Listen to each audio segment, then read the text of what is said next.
What's up, everybody? Welcome to the Dope and Tape Show.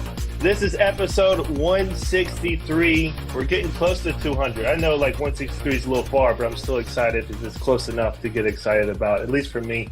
Anyway, we have BLAZEMASTER here. I did some BLAZEMASTER work. That was like my first entry outside of day work for service, was doing a couple floors in a high rise with BLAZEMASTER. That was an experience.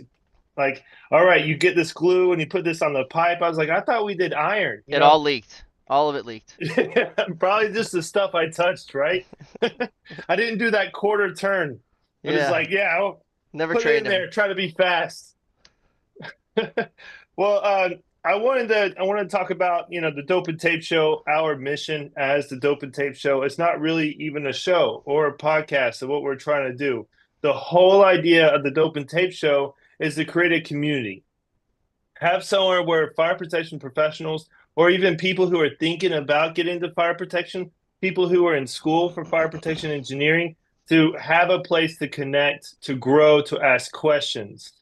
Because before Dope and Tape, at least for me, if I had an issue in the field or a problem, then I would just call the people that I know. And sometimes they haven't seen this scenario, or they're not up to knowledge on this. And then, you know, with fire protection, you get all these different viewpoints in different scenarios. Like, for example, I've done over a decade of inspections, and then Bobby's over there in service new construction. I don't know the things that he knows. He doesn't know the things I know.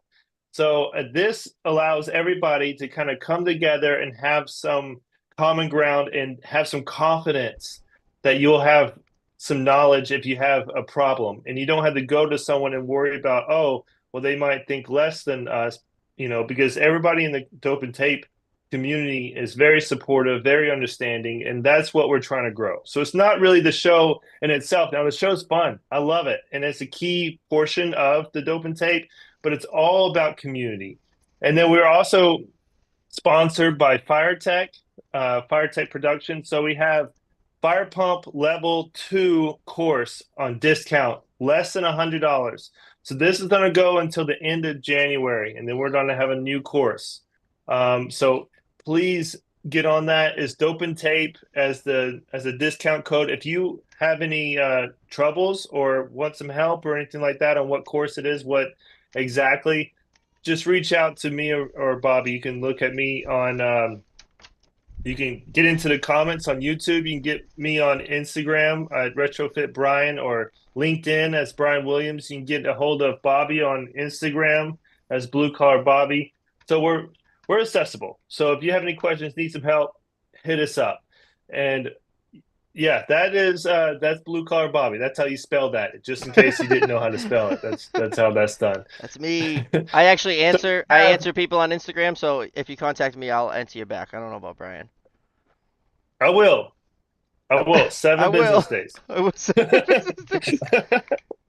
That's the policy. When you follow me, you get hit with my policy. Let them Yeah. know the I'll answer you that expectations. day. I'll answer you that day, kid. Come on, hit me up. Give me a DM. So, Welcome to the show. Thank you for joining. I see Florencio, Big Country, Carlos. What up? Becky's here. Whoop whoop. Oh, we already got questions. We already got questions, well, but first, hold on. Let me yeah, yeah, introduce. yeah. Let me introduce our guests, and we'll Please, get straight into the questions. please do. All right. So we have Lainey. As you know, in the Dope and Tape Show, we like to showcase women in the industry that are just killing it. I feel like we need to support the women. They're killing it. A lot of the leaders in our industry are women, and Lainey's one of them. And thank you so much, Lainey, for joining us. We have Ryan. Ryan is an expert in fire in BLAZEMASTER.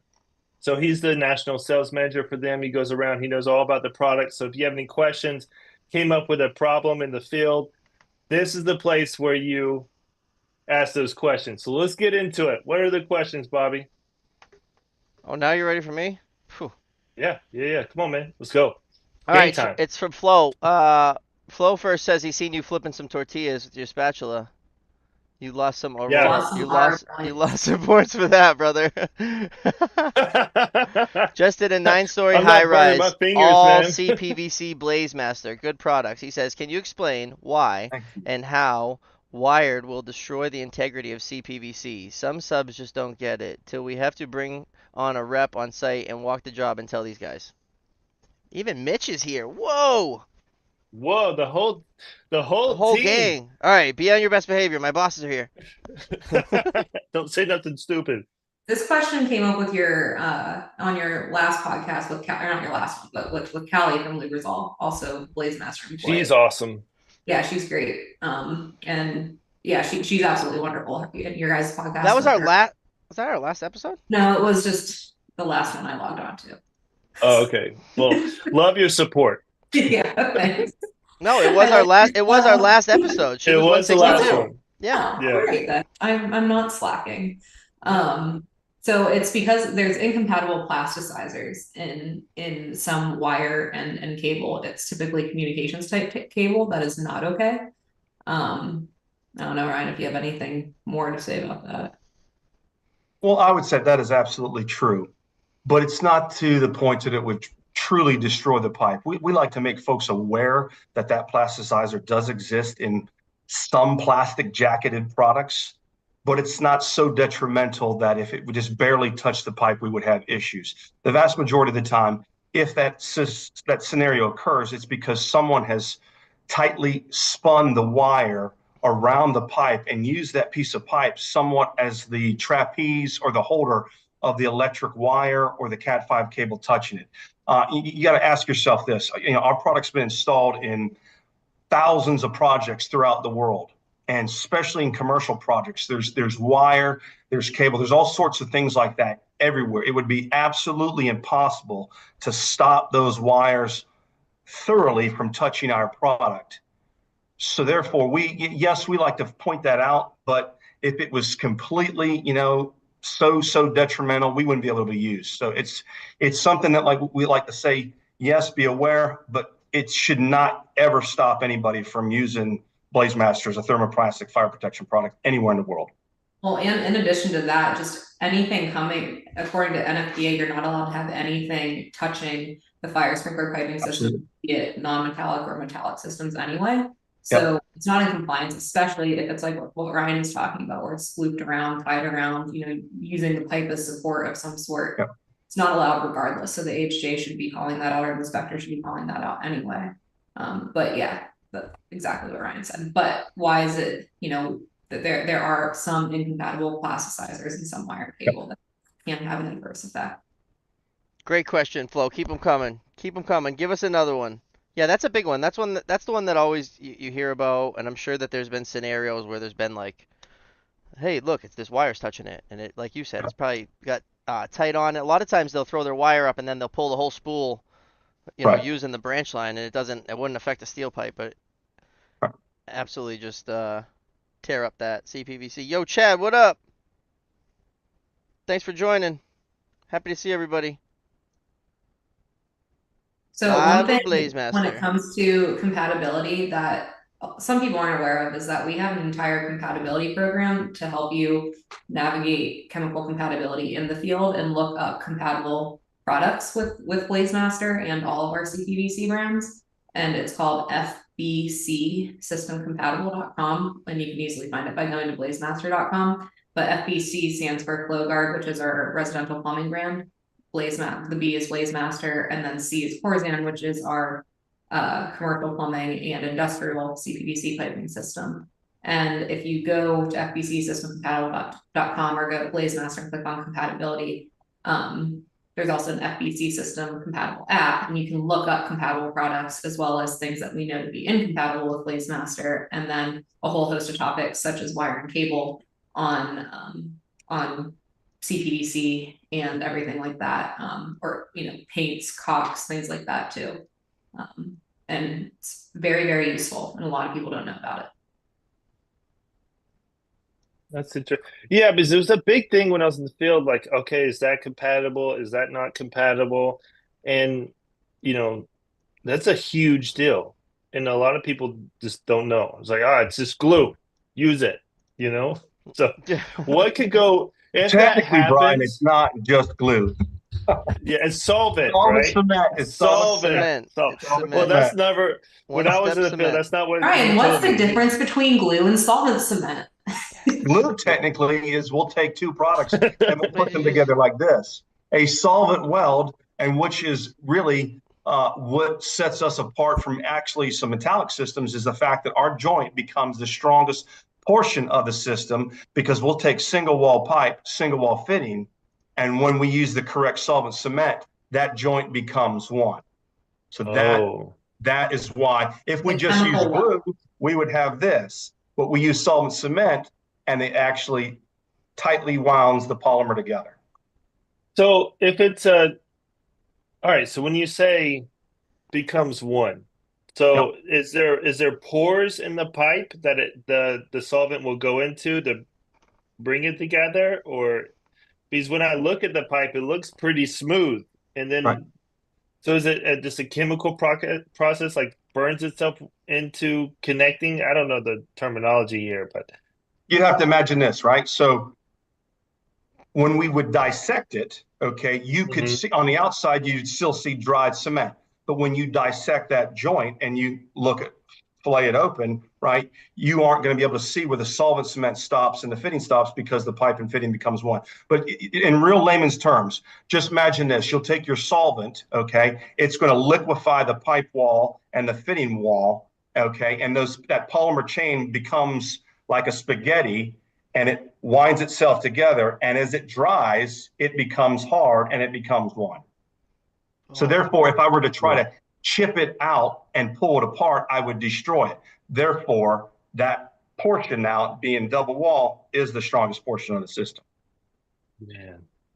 Bobby, could you oh. imagine someone telling us that they want us to create that? Like, hey, Oof. can you make this one piece? Like, don't you see that this is two pieces? I seen the machine when she said what's the difference between solvent and glue. I seen in your face that you thought she was talking to you, but she said Ryan, not Brian. I did. It was Oh I yeah, did. I such was like, sorry. it was I'll such have a to I great was like, moment. enunciate a bit more. oh. Brian's like, I oh was like, think shit. quick. It's like when you're calling the kid in the back of the classroom, hey you. Yeah. I see that And you're that's on the your thing, right? phone, That's but why we answer like to this. talk to everybody about this because there are differences, especially, if you guys are on job sites all the time, you may have seen a plumber take PVC, white pipe for drain, waste, and vent on projects and chip their pipe apart, use the fitting again, use the pipe again. That is more of a Yeah. glue type process, okay? Where CPVC, BLAZEMASTER, that solvent cement is like a molecular weld, becomes one. You can't use one of those things that tears out the inside and takes the old pipe out and redo it. I know Great exactly what point. you're talking about. Absolutely. You would never do that. You would never do that with our products. Oh, is BlazeMaster permitted underground? Yes, Yes. it has a UL listing for underground fire mains. Another great question. Another great question from Flo. So Flo's, a fire main, so what? You would just run it Flo, off of a backflow what size sweatshirt do you underground wear, and Flo? then have it come up? Is that usually how you see it Flo's got to be like a on medium. underground purposes? Yes. Yeah, absolutely. Yep. You could run it as your main coming up. Like, for example, in commercial applications, you could do that. You could also do that in like multi-purpose applications in single family homes. So, Yeah. Now that you Flo's say got to that, be like a I yep. think I've seen that medium or a before. large. When I was inspecting backflows, I'd see the PVC. I never even thought more of it, but that's so cool. Well, the other part of it is that so BlazeMaster is only approved for use in like light hazard occupancies, but on if it's underground on the outside of the building, it can pipe an ordinary gas hazard or any hazard occupancy as I well. got you with the schmedium, Doug. And All right. obviously, because it doesn't corrode. We're gonna send Florencio a Okay. sweatshirt because he's given us two good questions. He's a That's- schmedium. You The schmedium. don't give him a sweater? Yeah. The I champion, the had that NAFCO sweater. champion. Huh? You know, I get so many compliments when I Such a wear good that. one. Hoodie. Yeah, It's they're got like, the "Hey, I love your it's got hoodie." the thumb holes, kid. Yeah, and then the letters. I I think don't know how they did the letters, but they're awesome. It's a really high-end sweater. I love it. It's one of my favorites. Becky definitely did these letters. Yeah, I'm pretty sure I wore that hoodie this week, Did actually. you? Me too. I was wearing Yeah, it. I was wearing it today. It's a great one. All right, Flo. it's a great one. Boom. I gotta write this down. All right, one Oh, says that dry fitting holds only 50 psi. Don't do it. I don't recommend doing dry fittings ever, Juan, regardless of the psi. well, I have a story. So, Yeah, no dry uh, fits. No dry fits. Yeah, let's not You're do not that. allowed on a plastic job ever again. Where are my so there post-its was now? this high-end Stupid. assisted living that I did inspections for like 2 years, and then What'd you when I got say? into sales, they became one of my customers, and we did inspections and service there. The building's 35, 36 years old. I was at the gym, and then the director of the facility called me, like FaceTimed me. And then behind her, all I see is water coming out of the like the out of the lights pictures is coming this like pouring out. And then the walls were starting to cave in. And Florencio. I hung up on her, called in an emergency call, but that's what happened. There was a 90 that's been there since the beginning, 35 years, and it was a dry fit and it just happened to blow that day. Woo. My father and I had found one of those. It was pressed up against in between some joists. It went down. It was just a it just been pushed on there. They'll hold till about I don't know 50 usually. Oh, Is it busy? let's talk about putting air in a system in a BlazeMaster system, which we're not supposed to do, which most of us are probably doing. If you're Which going when to do it, please don't make sure the building is evacuated, that there's Okay, no so one. it won't ruin the pipe. It's just more or less a safety You thing. shouldn't do it. Right. Well, Shouldn't do it. All right. All right, we why? shouldn't do it. We you should look, you Because start look with at it we like shouldn't this. do it. I'll give you why. So CPVC in general is a ductile product. So when it's ductile, if you were to have the ability to put too much air on the actual at the site with some sort of equipment, in theory, if it come apart violently, it would come apart kind of like a plastic grenade. But the more than likely thing that would happen on a job site, because BlazeMaster 1 inch has a burst pressure of well over 1,000 psi. So more than likely, you're not going to 1614. Yeah. yeah, you're not going to have that kind of equipment to do that on site. But what you would find potentially is if you had unfortunate dry fit, it would come off violently and potentially cause harm, and we do not want that to happen. So that's why we stay away with that. But Lainey, correct me if I'm wrong. Aren't we allowed to low pressure test up to 15 psi? Yes. So therefore, if you run into a situation, say you were in where Bobby's at up in Massachusetts, it's getting pretty daggum cold up there right now. So there might be scenarios where you would potentially need to air test because it would be too cold to water and hydrostatically test. So that low pressure 15 psi is what we would recommend. And like Lainey said earlier, be very aware if there are other people, let them know that you would be air testing just for safety factors. That's how we did it. We always would, the contractor be notified, all the subs would be notified. It would be either after hours or on a Saturday when no one was there. But I got to be truthful with you. We're always putting 50 in it. 50 pounds of Well, air. well, The dry fits don't come off at 15. They come off at like 42. Well, and I like your honesty because that's really the case what takes place, right? You get into New England, you get into Canada, you get into these places where it's very cold. Construction isn't going to stop in the wintertime. So therefore, you guys as the contractors, you have to take some extra steps into, like you just said, test on Saturday, test maybe at night when folks aren't around, and let the other subs know that you're doing that because as you guys are probably aware, there are OSHA unfortunate accidents that occur due to air testing on various types of plastic, thermoplastic piping throughout the U.S. on a yearly basis. So that's why we want everybody to be safe and be able to go home to their families. Great so explanation. yeah, because we air tested it. I was too new in my career to really know or care at what PSI it was. I don't remember, but we for sure did Yeah. I it. didn't. I always I didn't know that it was because of a safety thing. I was under the assumption that it did something to Everyone that the I've talked solvent. to ever that is honest has done it and does actively do it. Yeah. We cannot condone it, but we can tell you to be safe about it if you're going to I do it. know that I know in the early days anything that I learned was right under my father and he did not do a lot of CPVC, but I do remember one time that I glued up the last thing of the day and he's like, "All right, I'm going to fill." And the old man just head down to the basement and let her rip. and he gave it like about 100 seconds of cure time, and it worked. So later I learned that it takes a lot longer cure time than that. But I always thought back to that, like, man, he filled that thing pretty quick. But if you glue it together after a couple minutes, it's like you can't pull it apart. It's Yeah, because it's Well, well, yeah. well, and that's the thing, right? So It's if it's it's 95 out, spaghetti. it sets up really fast. Yeah. Okay, so therefore, but the colder it is, the slower it sets up. The hotter it is, the faster it sets up. so what's the hour time that y'all recommend to wait? Is it 24 hours? It coincides with the temperature. Coincides And the with pressure. temperature, size of the pipe. Yeah. It, it Because would all be sometimes it all be different. The good rule of thumb like was always 24 hours. A lot of yeah, that's what they did. Like when if there was a service call or construction or anything like that, it's like, okay, we're gonna fire watch for 24 hours. We'll be back tomorrow. Yep. So I'll give you a specific example. That 3/4 inch pipe at an ambient temperature of 60 degrees Fahrenheit to 120 degrees Fahrenheit is 45 minutes. In 40 to 59, it's an hour and a half.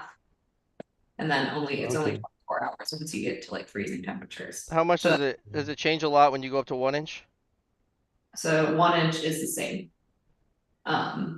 When you get to like 2.5 inch and 3 is when you get into like 8 hours, things like that, Mm. or more than that. For 40 to 59, it's 72 hours. Was So like has a lot to do with the temperature as well as the size of the pipe, and then the level of humidity as well. Right. some factors right there. Okay, so for any period of time, was it not allowed to be ran exposed? Not And that I'm aware of, maybe, but I and don't think no, because so it's always been able to be exposed? I'm pretty sure. Because I always thought it wasn't supposed to be exposed, and now you see it more and more running exposed. So it definitely has a listing for exposed. I don't think that, I mean, if we didn't have one, it would have been like before like 96. So since then, we've had it. I can't speak to before that because I just don't know. But we can be used exposed. I saw that Florencio asked that.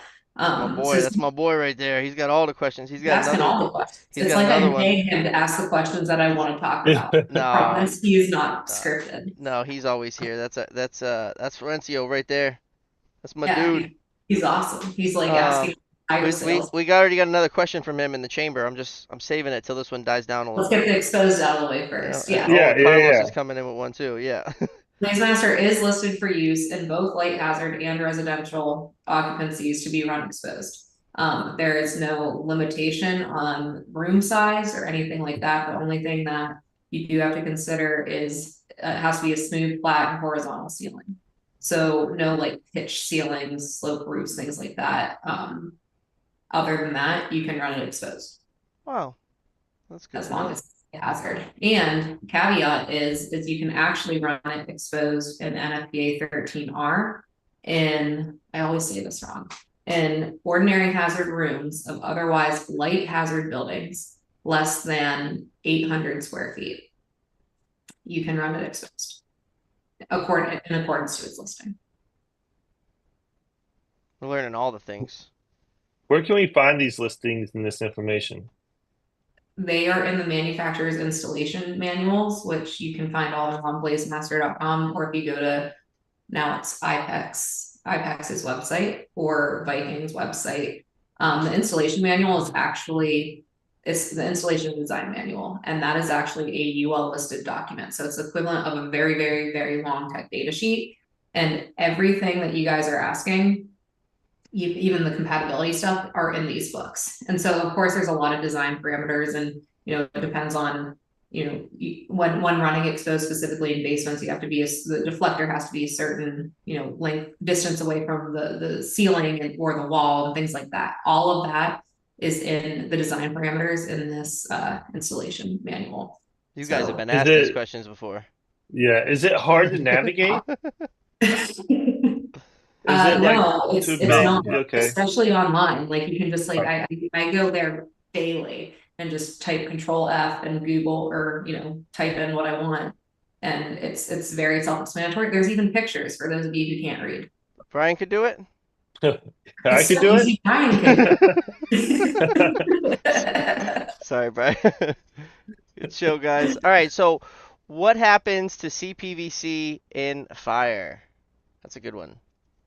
This is like literally, if we had a list of FAQs, it. Oh, the this is list great. that we would have This given is you. great. That's my boy Florencio. Let's go. Yeah, but we just put it in video form now. We have a video. It's I'll put it in the chat. Ryan can explain. I'll put the video in the chat. Oh. standard and real quick, it chars, it does not burn. Right. It Mm. chars, it does not burn. And as long as there is a flame, okay, then it will char and continue to char. But when that flame is extinguished, there isn't enough oxygen in our atmosphere for BlazeMaster to sustain that flame, and therefore it does not propagate down the pipe and set the rest of the system on fire. So it chars, and it looks when it chars, guys, it looks like a piece of wood burning.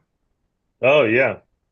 It does not, and that's the thing. People think, oh, it's a plastic, it's a thermoplastic. It's going to melt like a cup or some other plastic type of material, drip and displace heat and displace fire. That does not take place whatsoever. It chars itself, and to the point, if you were to literally put a blowtorch on it and not take it away, it turns to dust, similar to what oak does when it burns, ash.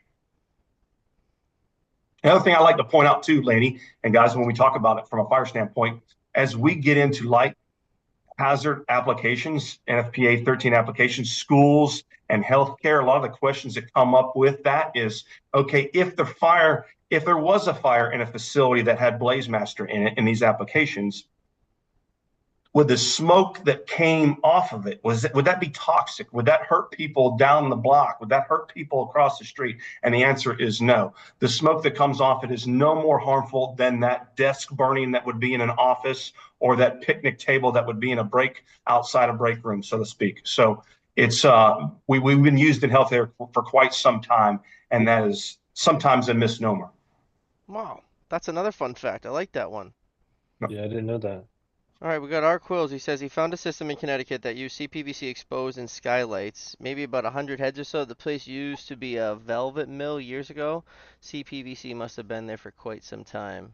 This is a common misconception that UV light affects BlazeMaster, and it's partially our fault because we are at one point in time very, very strict about not letting it be exposed to UV light. But the reality is that BlazeMaster is made in a very intense environment of UV light.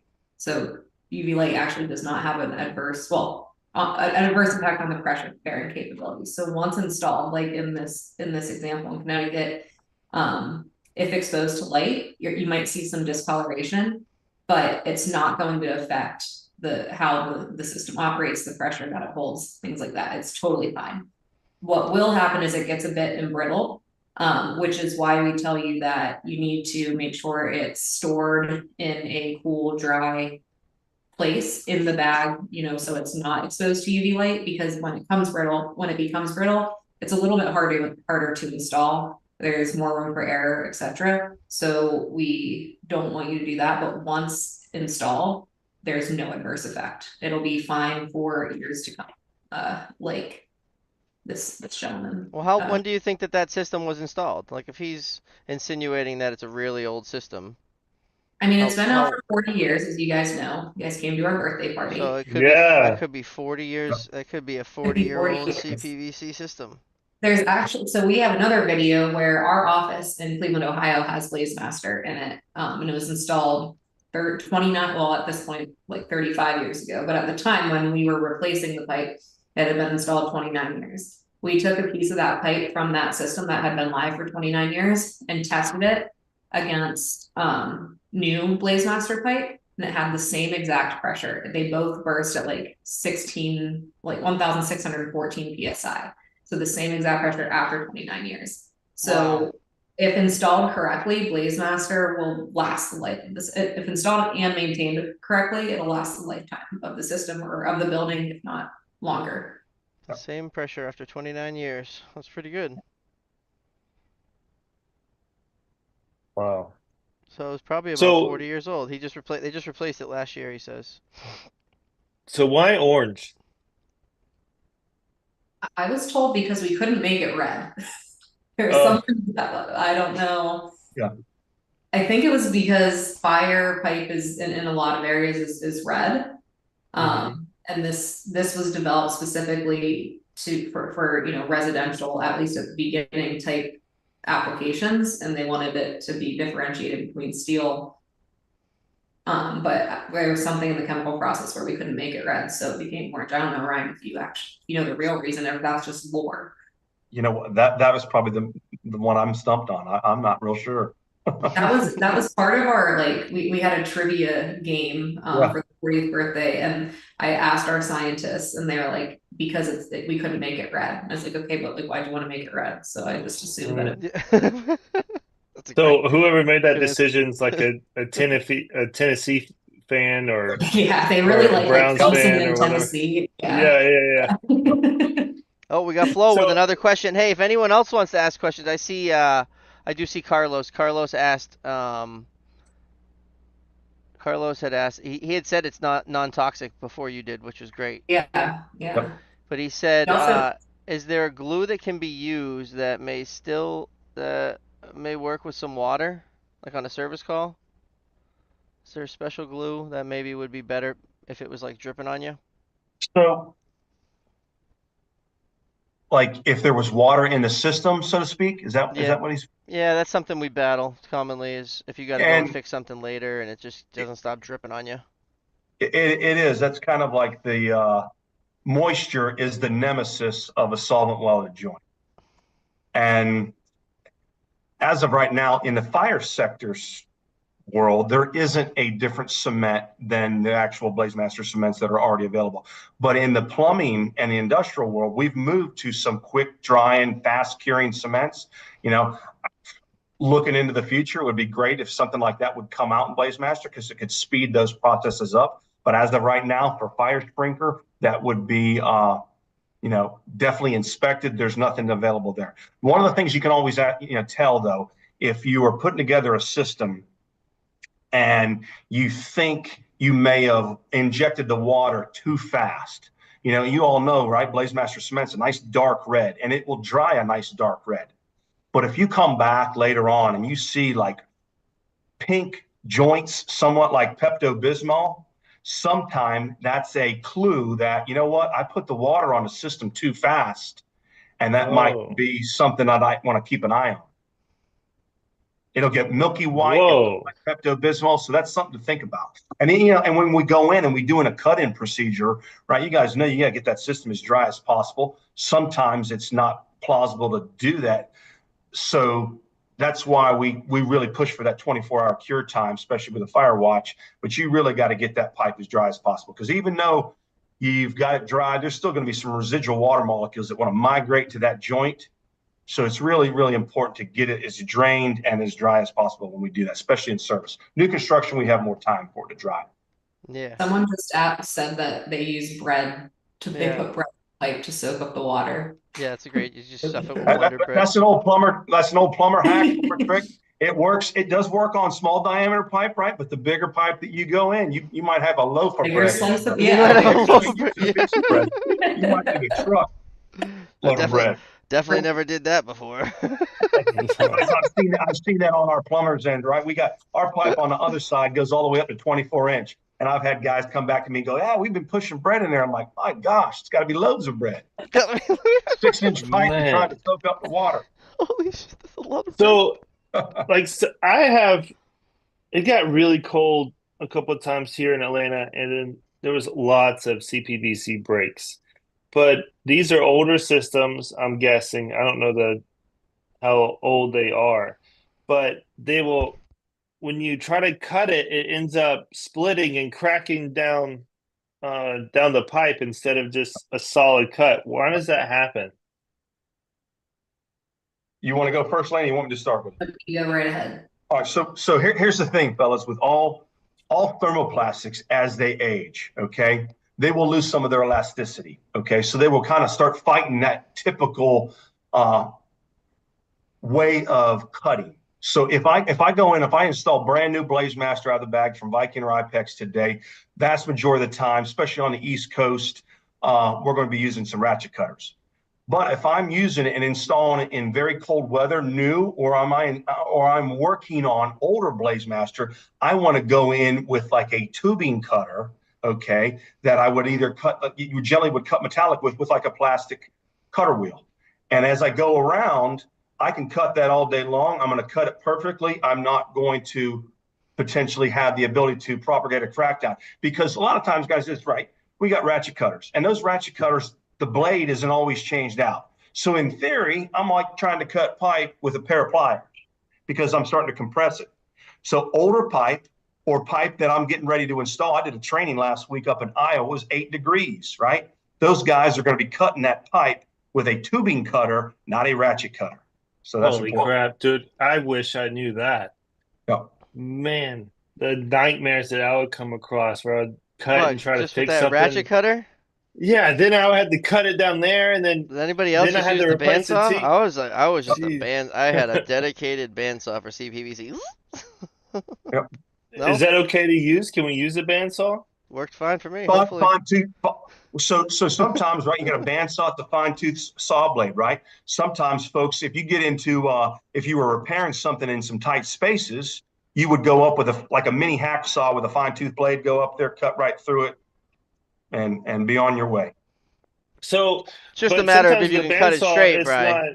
it's not straight. Yeah, Yeah, sometimes it's not. it's Not. Don't blame. if it's No, a little if don't blame the bandsaw. Don't blame the if there's a bandsaw. little angle, That's if there's you. a little angle on there. Nah, bro, that's you. The bandsaw is straight. It's a straight bandsaw blade. You gotta hold the But thing straight, kid. if you end up Use your cutting it good eye. a little off, right? Is Yeah. that okay? Can you do a little off, or No. does it have to be straight? We don't want you to be a little off, right? And the reason why we don't want you to be a little off, because here's the thing, guys, right? A square cut will take that pipe, and I can bottom it out in that back third, okay? And that back third is the strongest portion of the joint. So if I take a piece of pipe and I cut it at a 45-degree angle, right? Well, I'm only putting a certain amount of pipe in that back third. Now I got a weak joint. Nobody likes a weak joint. No. No. Bobby has them all the a little time. off is just.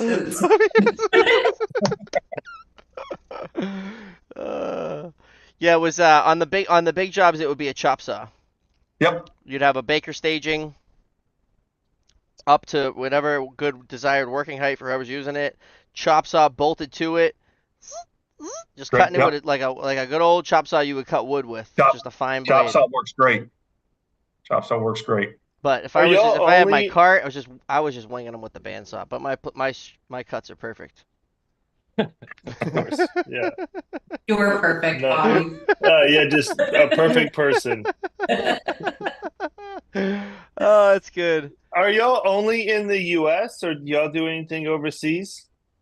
We do business overseas, mostly in the UK. Well, Canada, not that it's overseas. So Canada's the second biggest market for BlazeMaster, then the UK, parts of Scandinavia, and then Australia. And then Latin America actually uses a good amount of BlazeMaster as well, mostly Mexico, Colombia, and Brazil. Don't forget about that blue water in the Caribbean. We're down there quite a bit too. Yeah, Ryan likes to go make sales calls in the Caribbean, which is why he brings that up. Yeah. Let me know. One of our biggest jobs in the world ever was built in the Caribbean, the Baja Mar big resort down there in the Bahamas. All BlazeMaster. Yeah, because it's really corrosive, right? So it's, the salt air is super corrosive, so we're perfect for those types of applications. Hey, Ryan, anytime you need to go and you want someone to do some calls on, I'll go with you. All right. Those are fun. Those are fun. That's for sure. Y'all still need hangers and rod. I'll go and sell that with you. I'll have to go supervise. Just make sure. Yeah. Okay. Yeah. Yeah. And then we'll bring Bobby to teach him how to put it in. That's it. Teach you We how have to a plan. teach you how to cut it straight. But the Australia, is that a new market? Like pretty recent? I would say Kind of. It has been used there for the past 30 years, but we sort of stopped focusing on the market maybe 15-ish years ago. But we started focusing on it again back in 2020 because they came up with the new legislation or new building code that requires fire sprinklers in buildings of what they consider class 2 and 3 buildings, which is basically, I don't remember the meters, but it's kind of like 4 stories and above. And so everything there, if you look at the geography there, all the cities are on the water and they have a bunch of high rises. So a lot of multifamily is being sprinklered there, which is, BlazeMaster is perfect for that type of application. They also have a lot of, like most of the world, an aging population, so a lot of care homes, and they sprinkler their care homes as well. So I've been there. I went there twice this year actually because it is a big growing market for us. And it's been fun. We have a great consultant there who's really he wasn't from the fire sprinkler industry, but you would think he is over the past 5 years, and has really embraced BlazeMaster and the fire sprinkler industry as a whole, and grown our business tremendously there, which is great. And what's cool is we do business, we sell through Viking and Johnson Control / Tyco, which is now IPEX just acquired Johnson Control, Tyco, BlazeMaster. Those two partners sell globally around the world. So all those places I just mentioned are our two partners. The majority of the business is coming through them. And then in pockets of the world, we have licensees, different licensees, different manufacturers, like in India and Brazil. Okay. All over. What's y'all's favorite place to go and work in? Cleveland, Ohio, of course. Oh, Cleveland, Ohio is your favorite. Okay. Do you have to pay that? Who's in the chat, huh? Who's gonna be watching this? Let's see. I don't know. There's unique there's uniqueness about everywhere we go. Yeah. I mean, Mhm. Australia is amazing. It's just a super long trip. How's the travel for that? How do you prepare? Is there any like long flight hacks that you have? Yes. There's this app called Time Shifter. And if you have status on United, you get it for free. If not, I think it's like $6 or something. And you basically tell it where you're going, what the layovers are, how long your layovers are. And it tells you when during the day you should drink coffee, not drink coffee, nap, things like that. And it very much helps with jet lag. Whoa, okay. I just looked that up. Yeah, And you follow it. Okay. I try it to the best of my ability. But I also have zero trouble sleeping. Like, I go to bed ridiculously early, and just I sleep on anything that like moves, trains, planes, cars, doesn't matter. So that You're made for this. I was made to just never be home. Yes. My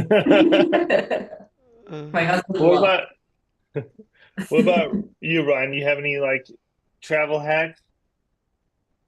I don't. I really don't. I mean, Laney does a lot of international travel where I've done a little bit for us, but not as much as that. My extent is Canada, and US and the Caribbean for the most part now. So it's I've been doing this for a long time though, so I just kind of I feel like my body's just become accustomed to it. Oh yeah.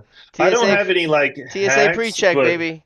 Pre-check. TSA is pre-check. And then Well, also, so I have TSA pre-checked and clear. But if it's a busy airport, it's like at the time when you're there, and if it's busy, TSA pre-check is the fastest line. Even if you go to TSA and clear together, TSA pre-check still I love that the pre-check. fastest. I've missed needs flights pre-check. standing in clear.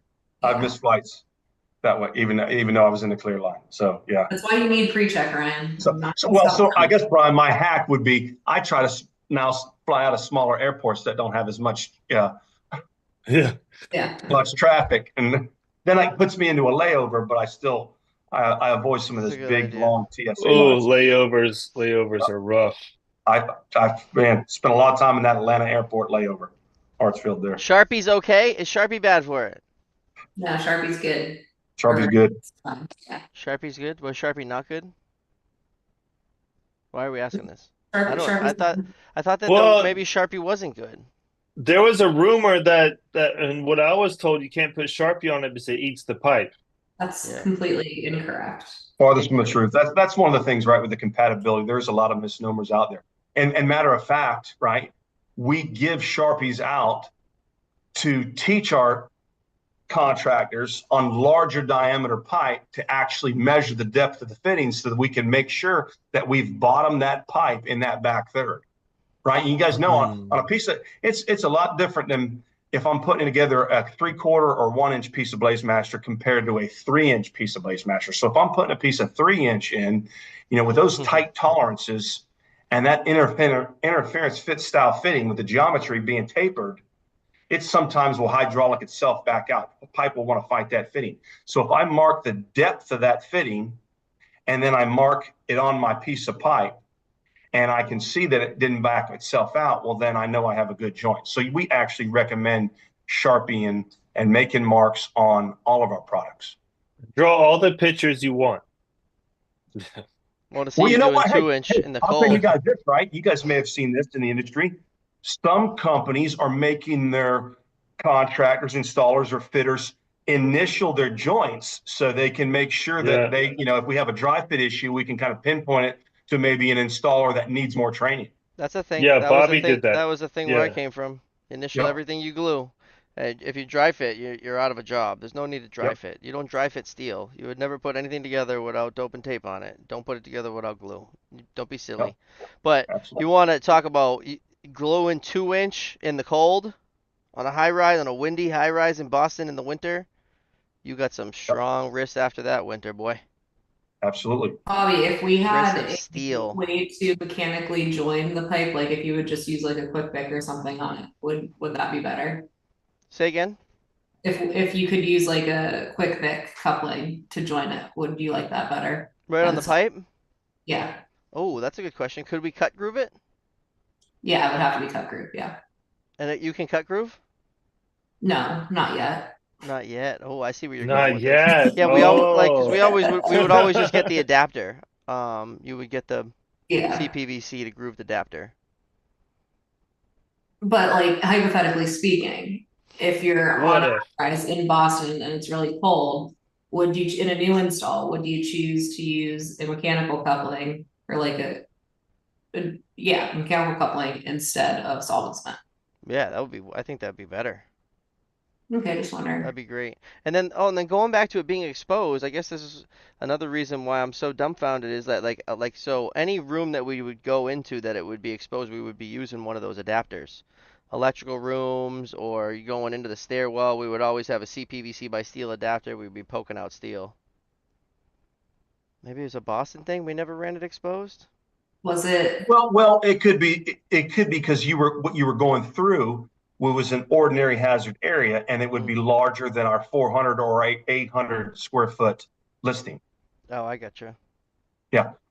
So yeah, if it's at 8, depending on if it's the 13R, you can go up to 800, right? So Yeah. and if it's 13, it would be 400. And if it was obviously greater than that, that's when you would have to transfer to a steel product. So you think that maybe, allegedly, in the near future, we're going to be able to cut groove BlazeMaster? Maybe. And I don't know how near it is, but maybe. Yeah. Nothing happens quickly in the fire protection world. It sounds pretty cool to think about, though. When it comes to gaining new That listings. sounds pretty cool to think about. Because when it gets cold, that glue gets thick. Yeah, but You the know, pipe's also and going to then- be cold, and you're going to be chipping it with that one little tooth. It's only just one little tooth that does a cut groove. Unless you Well, we make a talked about this on the last podcast where I said, guys, please don't use open flame near solvent cement cans. And then put all the cans of solvent in the gang box, and then put heaters in there. yeah, just Don't do that. That's how we do it. And then as you go change out your can, you can get like a good huff. The cut melt? You could cut melt it. Melt it. So, all right, 40 years. What is there to expect in the next 10 from BlazeMaster? well, that a new joining way of doing things. Like I was just talking about. We're looking to basically just make BlazeMaster easier to use with less caveats such as this ordinary hazard room and light hazard occupancies, expanding that from 800 to whatever they'll let us expand it to, either through testing or through code change proposals. So a lot of just, I guess, code and listing changes like that, that are making it so that you can use it without having to transition to steel or other piping, throughout parts of the building. I would also love, we talked a little bit earlier about making like a repair cement or something like that. I would love for that to happen from the solid cement manufacturers I've worked with over the past 5 years. It's just basically an impossible feat. They have it for plumbing CPVC, but with when you add fire to it and having it withstand a fire test, I guess this technology is basically just not there. We've kind of, Yeah, well, I guess if you were doing a CPVC and there was a little bit of water, then that's probably a drain, more or less, right? Drainage pipe is usually the CPVC that you'd be gluing together. I mean PVC. Yeah, right. And if it was leaking water, so. Well, for like repairs and stuff, so that you don't have to, back a dump truck of bread up to it and stuff like that. I've definitely made some repairs with a little bit. It was a little bit wet, and then from all I know, it held up pretty well. Well, and one of the Go things to around a keep in couple mind, extra times. if you have to do that, right? If you go in a lot of times, especially on a retrofit, right, or some sort of shutdown, go in with the newest can of cement that you can, because if you have that, right, the chemicals will be much more lively in layman's terms, okay, and not as weak as if you go in with an old can that you've been working with. So that's definitely some good practice. All right, what else we got? We got Jeremy Bach says that he's cut grooving Schedule 80 gray pipe PVC for the docks. You can You can yeah, you can cut groove our Corzan pipe. Okay. 2-inch up to 12-inch as of right now. Ooh. And that definitely happens quite a bit. Contractors, mechanical contractors, plumbing contractors sometimes will choose solvent cement or a cut groove depending on the type of job. Flo says the first sniff in the morning. Oh boy. That'll wake you Gets up. you going. Hey, that's when you know you got good cement. Yeah. Yeah. Do you guys know any good products for fireproofing non-metallic piping? I assume that means like firecock, right? And like Yeah, I Fireproofing. think so. I wonder if that's the stuff they're spraying. Fireproofing? Or The next one's about we don't need to firecocking. fireproof BLAZEMASTER, right? Because like we talked about before, it can withstand a light hazard fire, and it doesn't Right. actually itself. I know But we always used yellow firecocking instead of the red. I There... know that I... like, I mean, as long as you're using compatible caulk, it doesn't really That'd be the matter brand, what. yeah. Yeah. It doesn't matter, what the kind or the color is. But if you go to FBC systemcompatible.com, we have a list of compatible firecocks and other types of, like fire collars and passive fire protection products that are on our compatibility program, tested and proven to be compatible with CPVC. So I suggest you go there and look. They're available from Tremco, they're available from STI, all Hilti. There's a bunch of compatible caulking products that you can use. To protect. One of the things I like to point out too, Lenny, when it comes to fire caulk is whether it be RectorSeal, 3M, STI, or Hilti, they make compatible products for BLAZEMASTER, and they make products for steel. Just because of compatibility of a 3M product doesn't mean all 3M products are compatible. Always keep that in mind. Yeah, you want to look for the particular brand name or product name of that Hilti product, or whatever. It's not just all Hilti is compatible. Right. Jeremy, if you guys did that with CPVC, you wouldn't need fireproofing because it's so Ryan. in of itself. Ryan has experience with this. He is the AHJ wants the piping on docks fireproof now if it's not metallic, so that maybe because it's an ordinary hazard application, they're making them fireproof it, but realistically, you shouldn't need to fireproof. Well, it's gray PVC pipe that they're using on the docks that the AHJ is making them fireproof. But if it was CPVC, It wouldn't have to be fireproofed, right? Because it has Correct. the compounds in it that make it flame resistant. And he said, Correct. can't use Over the CPVC. last, Oh, see, here we go. Now he's saying you can't use CPVC outside. Is that true? no. That's not true, Jeremy. Who told you that? That bucket talk. HDPE is different than CPVC though. Yeah, that's what This, he's this using. is That's what all, he. this is all of Ryan's alley. Well, so he's using HDPE because they're under the notion that they cannot use CPVC outside. But we're gonna see now what he says, because we can use CPVC outside, right? And he's on the dock, so he's probably working on the ocean. So can we put CPVC under a dock? So here's what we've had easily the last 10 years in the US and down into the Caribbean. Okay. AHJs, fire engineers, developers realize, okay, if I'm building a new fishing pier, a marina, something to that effect, okay, some sort of boating dock in salt applications, that if I put ductile iron or if I put a different type of product down there, it's going to corrode, it's going to have issues. They have started to use sometimes if the size of the pipe is 3-inch or less, right, which that would fit into our BLAZEMASTER product. Sometimes that AHJ will make that determination on that specific project, and we will give them information to back that up, and they will sign off on it. If the product is, they need it to be larger, they actually are starting to use our Corzan product that is for plumbing or industrial applications that's made up to 24-inch for that specific scenario. Okay. There is verbiage in the back of NFPA that we follow, and we could share that at some point in time, Laney, to show which ones that the AHJ follows to sign off on that particular scenario.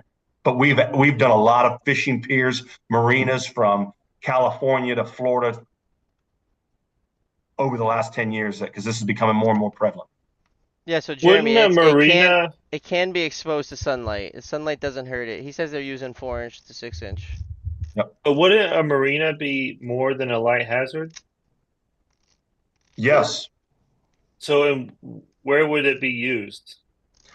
So, for example, the biggest one that we've done was in St. Petersburg, Florida. $33 million pier was done by Stantec Engineering, fire engineering. City of St. Petersburg Fire Marshal signed off on it, engineering signed off on it, and it was literally the entire fire main underneath that pier, up to 10-inch, I believe. 8-inch and 10-inch was the primary portion of it. Wow. We have That's pretty pictures. cool. It was cool. It was a cool project. That is cool. That is really cool. Right over the water. Yep. Love St. Petersburg. Yep. We eliminate corrosion, and that's obviously, in those areas. That's why a lot of, once again, in the Caribbean and places like that, it's prevalent. A lot of prevalent opportunities in there. That was already a whole hour. Man, thank you so much. What a freaking incredible show. That was a lot of facts right there. A lot of BLAZEMASTER facts. I'm gonna go back and rewatch this. Yeah. I'm like, all right, what am I can gonna forget? sink in. Yeah. Take notes, kid. Take notes. Man, that's awesome. I want to do more shows like this that, that covers things that we don't know, or like, for example, with the Sharpie thing. I thought you couldn't do Sharpies, and then that's completely false. I would like to get some more shows like this where we set some things straight, in the industry, and some of those, I guess, rumors, bucket talk, as we call it. Absolutely. Some guy that you respect that has, tons of years and experience say, oh, yeah, you can't put Sharpie on that thing. And then you're like, okay, can't put Sharpie on that thing. Then you just go to the next bucket and you tell the next guy and the next guy and the next guy and oh no, don't do that. You can't do that. Before you know it, it's on the Dope and Tape Show on YouTube. 9 p.m. Eastern Standard. Check us out. Subscribe and like. Appreciate everybody. Thanks you guys. Watching. Thanks for joining us. Thank you, everyone. BLAZEMASTER rocks. Email us anytime and stuff like that, Brian, like what you were just talking about. What was that? Anytime they want to email us about Sharpie or usage of BLAZEMASTER, Corzan on docs or whatever, like that's what our team, Ryan's entire team, is here for, is to help with that sort of So stuff. do you want me to give him your cell phone number? I think we covered this. No. But you can give him Ryan's number. I thought I'd get My job Laney's to take those attorney. numbers, right? Laney's attorney's gonna serve me with a cease and assist, you know. Giving out her number. Stop giving out my number, kid. I That's had a awesome. sheriff knocking on my door. No, email us That's at awesome. blazemaster@leresolve.com. And Ryan and I or someone on our team will be in touch with you for sure. Totally. Awesome. Thank you guys so much. Appreciate you. We'll see you guys next week. We're going live Tuesday and Thursday. Awesome. Tuesday and Thursday. And I got NAFCO gear. We just did a lot of BLAZEMASTER talking. We didn't have much time for games. Florencio got a sweatshirt. We'll give away sweatshirts next week as well. Please join us. Everybody, thank you so much. Hit the like button. Hit the subscribe button. Dope and Tape. Out.